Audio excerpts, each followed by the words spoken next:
ગુજરાતમાં ધીમે ધીમે ચાંદીપુરા વાયરસ ગંભીર સ્વરૂપ ધારણ કરી રહ્યો છે અને અત્યાર સુધીમાં 1 ડઝનથી વધુ બાળકોના વાયરસથી દુઃખદ મોત પણ થયા છે।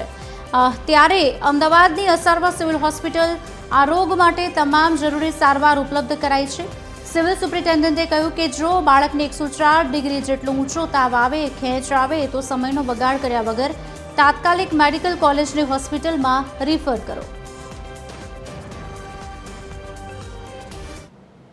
महत्वनी बात है कि एवी पण गाइडलाइन आपवामां आवी छे कि आवा कोईपण केसीस होय, सस्पेक्टेड केसीस होय तो इमिडिएटली मेडिकल कॉलेज में रिफर करवा, जेथी करीने त्यां स्पेशियालिस्ट पीडियाट्रिशियन्स अवेलेबल होय, बधी ज माळखाकीय सुविधाओ अवेलेबल होय, जेथी करीने आपणे बाळकने सारामां सारी रीते सारवार आपी शकीए अने कंट्रोल करी शकीए।